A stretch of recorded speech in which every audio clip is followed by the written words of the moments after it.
Hello there, welcome to the Saroy channel, wherever you are in the world, and so much love to each and every one of you. How are you doing? I do hope you're doing remarkably well, and I hope you're going to spoil yourself and get yourself something sparkling and effervescent to drink, because you deserve to do so. And if you're drinking something rather unusual, let me know about it.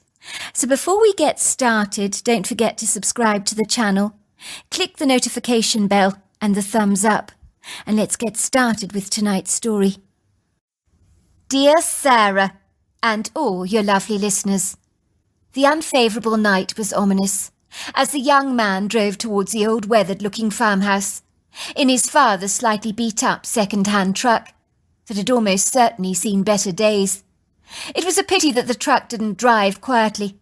The doors tended to rattle and shake precariously, and it certainly didn't help driving down a driveway lined with gravel, where the rubber tyres would make that annoying crunching sound.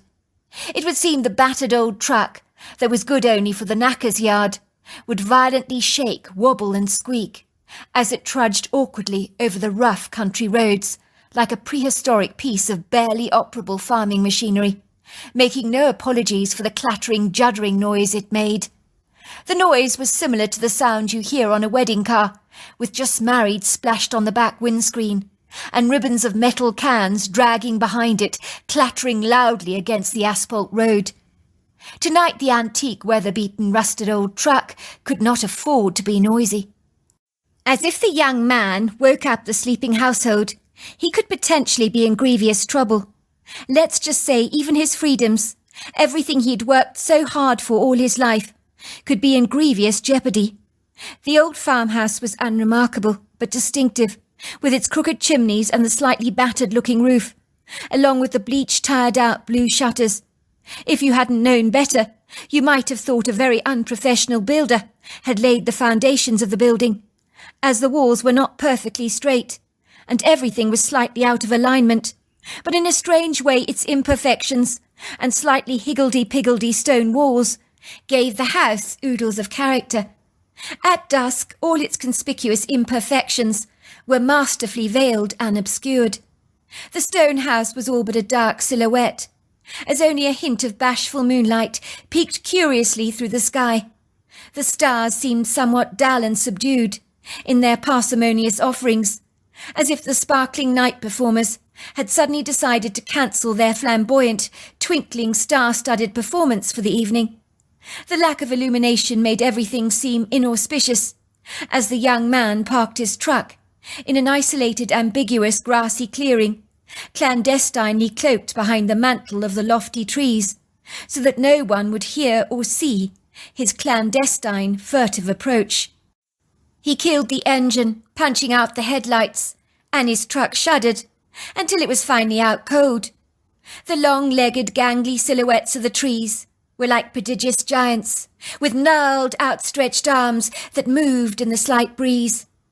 For a moment the young man almost felt as if the trees were whispering about him, possibly even to him. Maybe they were warning him, telling him not to do what he was about to do. But the young man could not be discouraged on his mission. For a moment he sat in his truck, staring out at the inky night. The whole countryside was nebulous, vague. The definitive details of the farm buildings and the old stable block were swallowed up by the pervasive blanket of caliginous twilight, swathed the whole valley in its sweeping shadows. It seemed strange for the young man to be out this late at night, or early in the morning if you like. He was not that well acquainted with the darkness. As a kid he'd never been able to sleep comfortably without a night light on.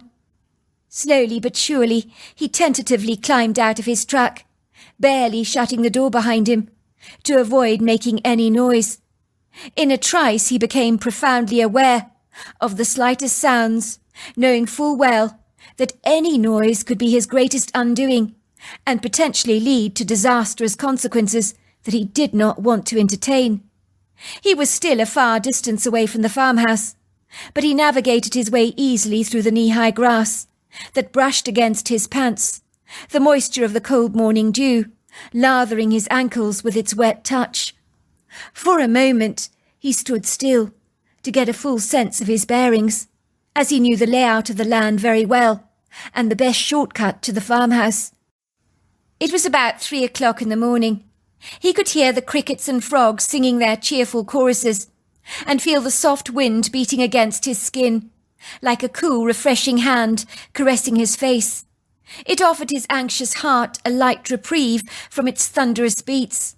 It was almost as if the wind, like a matriarch figure of companionship, had given him that much-needed encouraging nudge, and said, "Go on, son. You know you can do it." The young man could hear the roar of the obstreperous water from the spirited stream that casually meandered through the woodgrove on the right-hand side of the valley, and its crashing sounds helped to mask the noise of his rubber boots pressing against the dew-laden grass. For a moment, he continued to stand very still. He looked behind him. He couldn't shake off this nagging feeling that he wasn't alone. He was certain he could sense a ponderous presence, as if something of quite a sizable stature and girth was watching him from behind the trees. Why did he feel so saliently conspicuous tonight, as if everything and everyone knew exactly what he was doing? It was the guilt speaking, he told himself. This is what guilt is like. It's a feeling of being watched all the time, a profound sense that everybody knows your dirty secret, that you were wearing like a loud T-shirt with the big blasting, booming words, "I did it," sprawled over the front. The young man steered his way towards the farmhouse, sometimes breaking into a light jog. He sensed something was moving behind him, as if he was being followed. This was all he needed. He pulled out his little torch from the top pocket of his plaid jacket and allowed the invasive light to poke intrusively between the trees that fringed the outer perimeters of the sprawling meadow. For a second, he was certain he'd seen something moving and had fleetingly discerned a large silhouette, hiding behind a sizable tree trunk. But then, when he flashed his light over the area that had arrested his attention, nothing was there. Only a tree branch which seemed to be airily seesawing up and down on its own, as if someone had pushed it, but nothing was there. It must have been a shadow, he told himself persuasively. Yet the baleful, airy feeling of being watched and surreptitiously stalked persisted. The young man squinted through the crepuscular gloom to see if he could see any further sign of movement. The trouble was it was so damn dark. He thought he could barely see a thing. So keeping his torchlight on might easily draw attention to himself. He wasn't prepared to take any risks tonight, as one wrong move could seriously compromise his success. Slowly but surely, he covertly moved like a ghostly spectre through the grass, his jog turning into a sprint. But he judiciously avoided the gravel paths and cunningly took a right-hand turn to the backyard, ambling down the side of the farmhouse towards the bright red kitchen door. The farmhouse stared at him blankly, with a pensive detachment. The windows were blacked out by heavy block-out curtains that had been fastidiously drawn. Everything was swaddled in a hushed quietude, as if the house itself was fast asleep. It was obvious to the young man that no one was up and about. No lights were on in the house, with the exception of one outside light that remained on throughout the evening. He was satisfied there was no sign of movement, almost as if the night itself was holding its breath. The young man could not remember having been more afraid, as he was right now. Indeed, he'd never known fear like this. In truth, his pounding heart had become like a fist hammering his chest violently from the inside, so that it physically vibrated. His guts were tied up into hundreds and hundreds of knots. It would be so easy for him to turn around and run all the way back to his truck, to the safe confines of his parents' home. That would certainly be the easy way out, and a coward's approach. He knew he was no coward. There was too much for him to lose if he didn't do the right thing. There was so much at stake here, everything at stake. Sometimes a man's got to do what a man's got to do. Suffice to say, taking a risk for the greater good was a price worth paying, even if the ultimate cost was heavy. This was a no-brainer, in his humble opinion. He contemplated the male lions he'd been watching on Animal Planet moments before. He had downloaded the video, which he'd watched again and again to give him inspiration. By all accounts, the courage and intrepid ballsiness of these gallant male cats rubbed off on him exponentially, especially when he needed to do something that required raw guts and steel nerve. Certainly watching the fortitude, the pluckiness, the gutsy audacity of a male lion helped to conquer the little man inside of himself, bring out the intransigent knight that was willingly to doggedly fight to the death, if needs must. It was the single-minded bravery of those lions that helped him to get into the truck tonight, to drive all the way here. If they could face their fears, then so could he. There was no going back from this. You couldn't unwrite the script, nor could you backtrack on your actions. The young man's long, slender fingers trembled. His hands grabbed hold of the kitchen door. The cold metal was icy to the touch, almost giving him an electric shock. He sneakily pushed the handle down, knowing it would open. It didn't disappoint, but it scraped on its rusty hinges. Like everything in this house, it was old, shabby, worn out and tired. The young man ambled discreetly across the old linoleum floor, and he covertly tiptoed through the kitchen, into the living room, down the passage towards the foot of the staircase. For a second he held his breath, almost as if he was afraid someone might actually hear his breathing. He stood at the base of the staircase and listened for any signs of life or movement. A stray cough, a faint cry, a mumbling voice, but nothing flinched in the silence. Everything was still. For a second he nearly had a heart attack when a warm body began rubbing against his legs, purring like a little steam engine. His eyes dropped to his feet. It was the household-friendly Tabby, that seemed quite pleased that someone was up and about at this god-forsaken unfriendly hour. It was demanding attention that the young man could not afford to give. It rubbed its sleek coat against his legs again and again. He reached out with an unsteady hand to pat the cat affectionately, scratching it briefly under the chin. It rolled over on its back, happily showing off its white underbelly and staring at him through his green eyes. The young man whispered into its ears, "Maybe next time." He then climbed the creaking staircase, lined with an old frayed ribbon of carpet that may well have been as fossilized and outmoded as the house itself. He took 2 steps at a time up the staircase that seemed inordinately loud as he ascended to the 2nd floor, where the family was fast asleep. The steps protested, they groaned and squeaked, but he tried his best to be as noiseless as possible. The incorrigible cat was still purring profusely, trailing behind him, determined to get more attention from the young man. Another tickle under the chin, or a rub on the stomach, would go down very nicely indeed. The man stood on the landing, pinpointing his attention to one door at the end of the long passage, where a little Pooh Bear silhouette was dangling on the outside handle of the door. He quietly padded past a couple of bedroom doors that were only open by a little crack, from where he could hear the rhythmic rise and fall of somebody's breathing, accompanied by the laboured nasal snores from the man of the house. He knew one wrong move, and the entire household would be awakened. He didn't want to face the wrath of the disagreeable Zachariah Miller, who was the most obnoxious, disagreeable man he'd ever had the pleasure to meet. He ruled his family with a rod of iron, or like the German Gestapo. It was his way or the highway, and everyone surrendered to his demands, intimidated by his loud, aggressive bark, subdued by his hostile, condescending manner. Let's just say if Zachariah caught the young man snooping around his house, he was quite sure he'd end up with a bullet in the side of his head, would likely find himself buried under the patio of their home, as Zachariah operated according to his own set of rules, and the dictates of the law worried him little.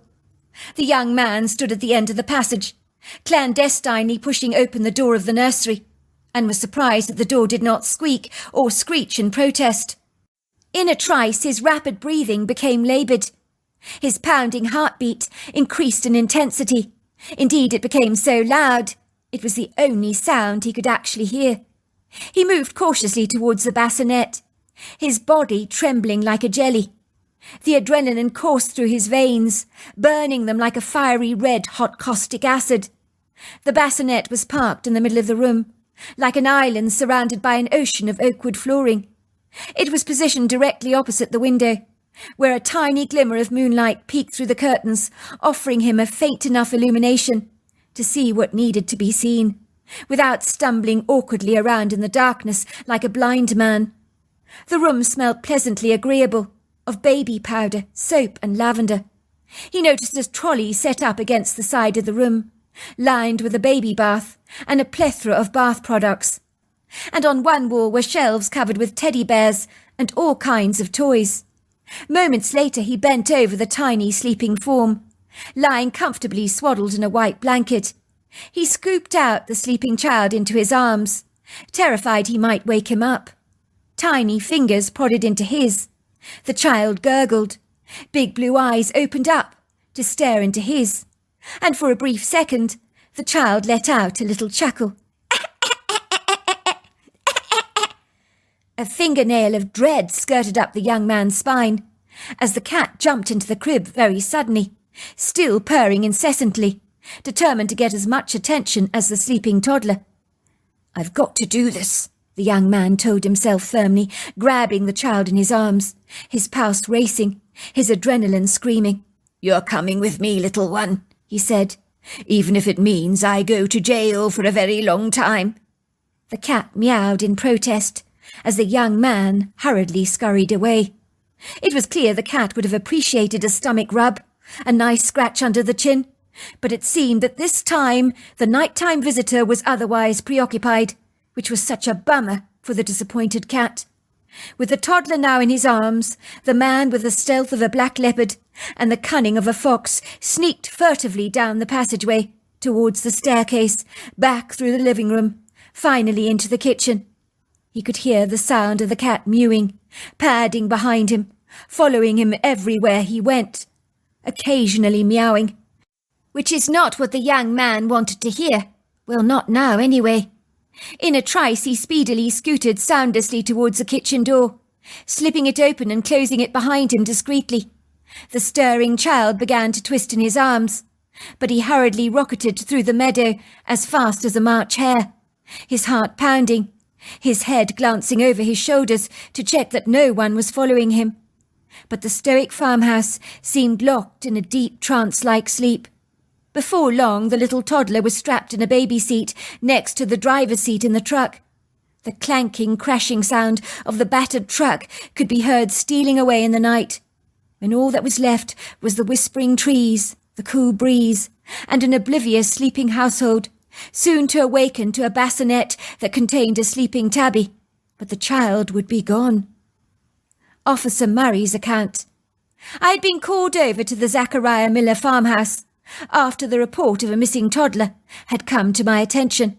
I was no stranger to the likes of Zachariah Miller, who had a notoriously bad reputation in our hometown for being a very disagreeable, cantankerous character, and if there was a drunken brawl or an intoxicated altercation going on, you could bet your bottom dollar Zachariah Miller was lightly behind it.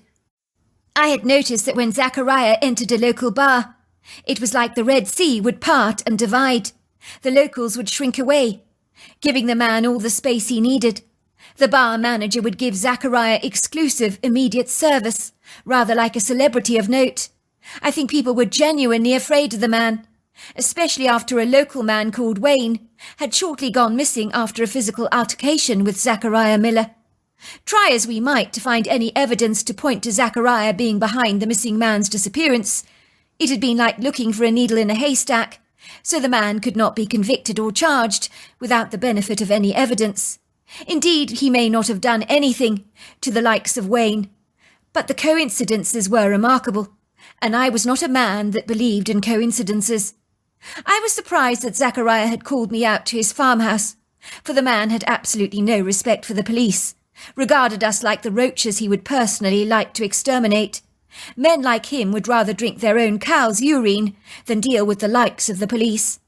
Yet on this occasion Zachariah had genuinely sounded concerned about the whereabouts of his grandchild, and had obsequiously urged us to come at once.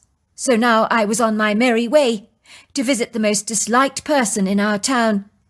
I could count on my hand over a dozen times when Zachariah had spent the latter part of the evening sobering up in a police cell, after beating up one of the townsfolk, and causing more often than not a bloody nose.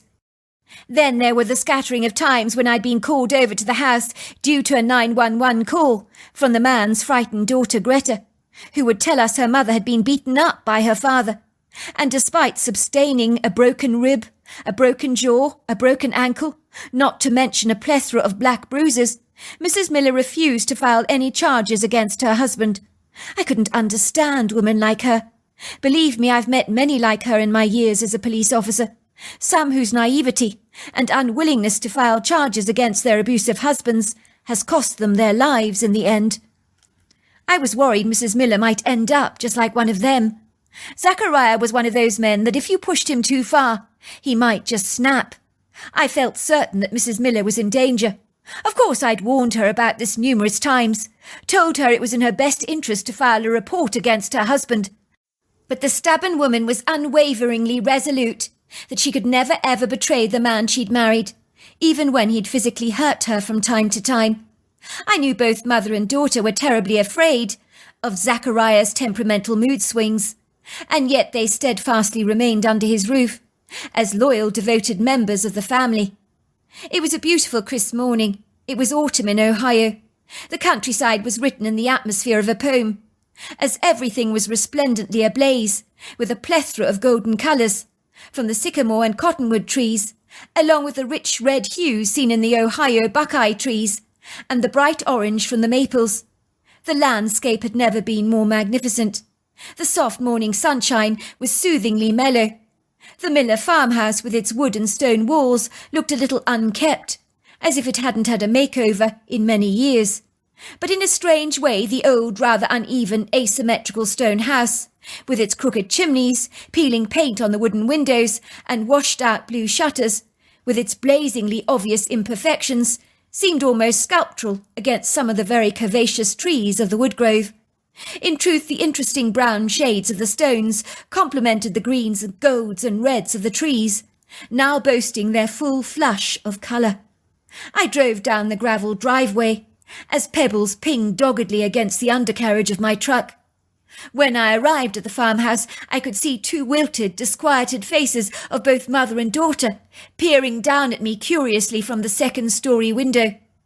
The door of the farmhouse flung open abruptly, and a man who would play the part of Scrooge to perfection in the Christmas Carol ambled out of the house, wearing a sour expression on his face. Indeed, it was so bitter it could easily curdle milk and turn cream sour. The man with his Germanic bullish face and full head of wild, unkept brown curls came thundering towards me with an aggressive stance that took me aback. He reminded me of a charging dog running after a toy poodle that he wanted to bite. The very sight of him ruffled my feathers. "What took you so long, Officer Murray?" He almost snarled at me, his nostrils flaring. I climbed out of my truck, but he continued with his personal attack. "We're dealing with a missing toddler here. You took your time to get here, officer," he grumbled. "I'm sorry, Mr. Miller. I came as soon as I could." "Zachariah," he said, "I would prefer it you called me by my name." "You better come into the kitchen," he said. "You'll be needing to talk to my wife and my daughter. Just so you know, I've searched the entire farm, and I've looked for my grandchild everywhere. But I know the little bastard has taken him. Nasty piece of work he is. Knocked up my daughter, he did, and only afterwards he wanted to marry her. Can you believe the nerve of it? I thought he was an okay kid, I really did, but I couldn't have been more wrong about him. Boys like him make me sick, taking advantage of young, innocent, impressionable girls like my daughter Greta.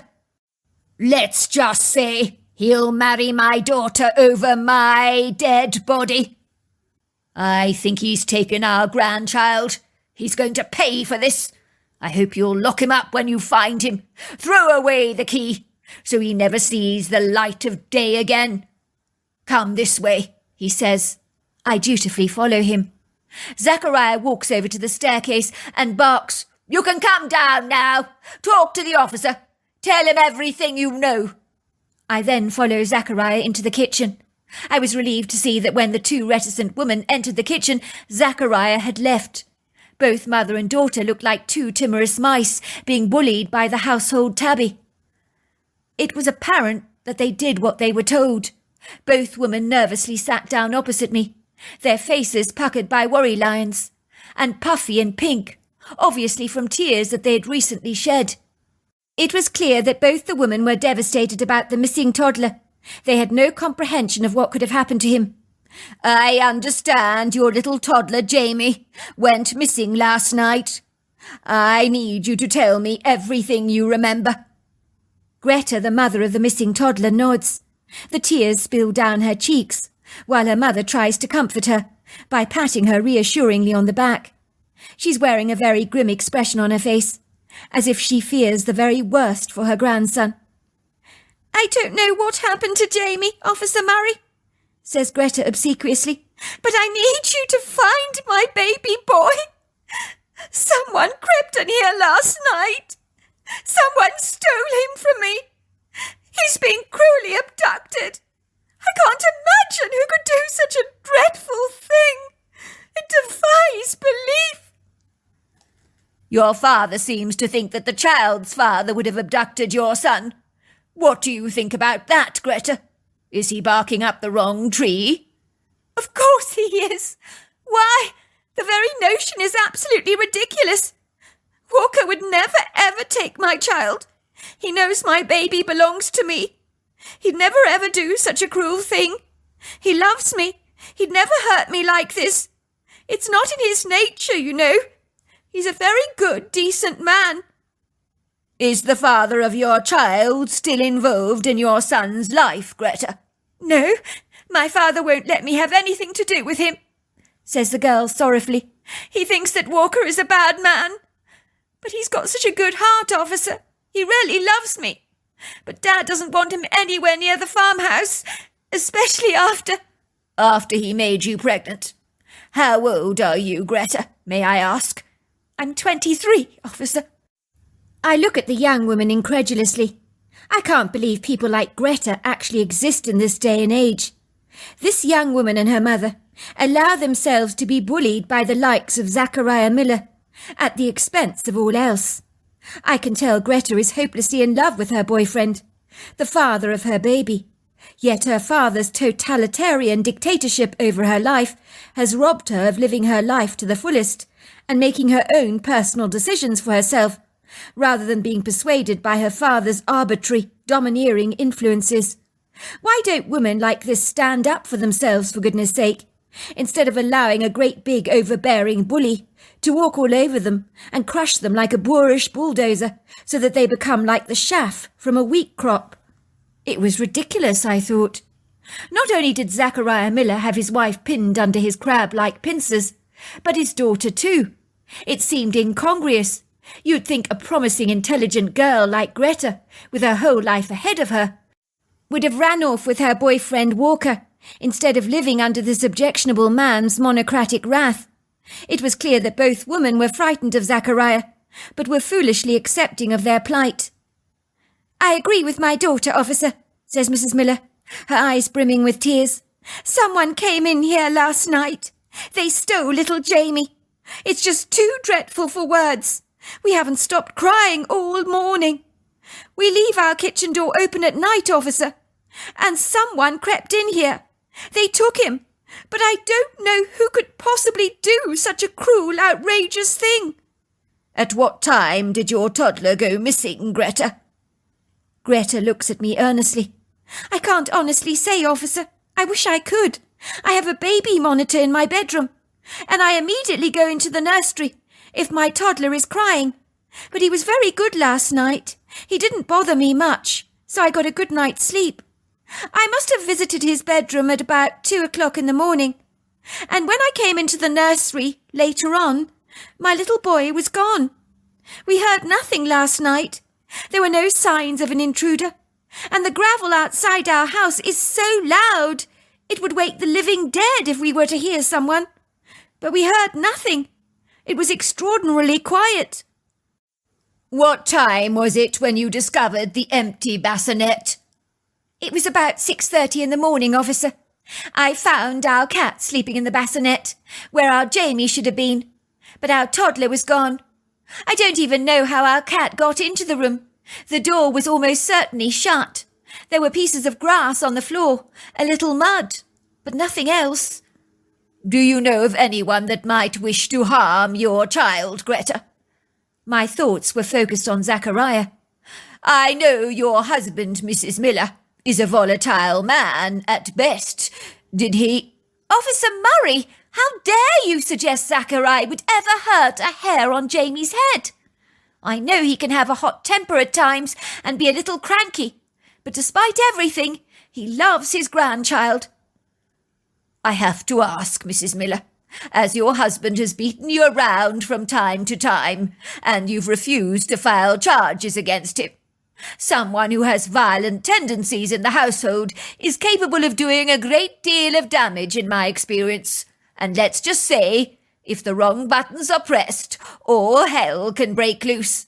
Officer Murray, I may be many things, but if my husband laid a single finger on my daughter Greta or my grandson Jamie, I'd be out of this house faster than you could say grease lightning. Zachariah would never lash out at an innocent child, nor has he ever laid a finger on Greta. So you're saying it's all right for him to lay a finger on you, Miss Miller? So you're not as important as your daughter Greta and your grandchild Jamie? That's ridiculous, Mrs. Miller. You're equally as important. I wish you would realise that. Officer, I don't know where you're going with this. This is not what you're here about. You need to be out there right now with search parties looking for my grandbaby. My daughter Greta is devastated. Can you not see the state she's in? She's lost her precious baby. He's been abducted. You need to find him now, instead of asking all these irrelevant questions that don't pack any punch.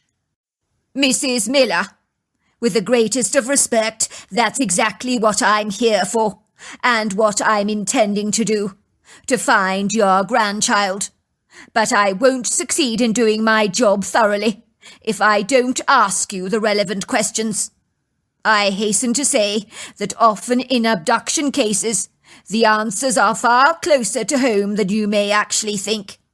Based on what you've told me, it would seem someone abducted Jamie, who knew that you left your kitchen door open at night. So it's very likely they know the movements of your family. Nobody would just naturally know that you keep your kitchen door unlocked. They were able to slip into your house cautiously, without being seen.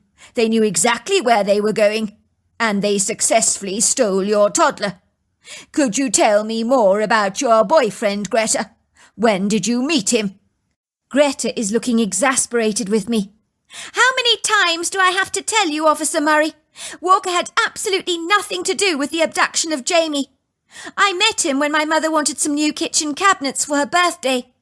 Dad organised for Walker to build her some in the kitchen here. He runs his own carpentry business from some outbuildings at his house with his friend Patrick. He advertises his services at the local post office. His prices are reasonable. When he started revamping the kitchen, that's when I met him. In the beginning, my dad quite liked him, but when Walker started taking me out, my father wasn't very happy. And when I fell pregnant, he... The woman's face grew white. Well, he threatened Walker. He said that if he ever came near me or this house again, he'd put a bullet in his head. He hurled abuse at Walker, even when Walker wanted to marry me. My father doesn't make idle threats, officer, so I was quite scared for Walker's safety. That's why I ended things with him. I couldn't bear him to come to any harm. It's best we stay away from each other for his own personal safety. I'm telling you this so that you know that my boyfriend would never have taken my baby. Never. So there we are. That's the end of part 1. Part 2 is tomorrow night. Until next time, goodbye and good night.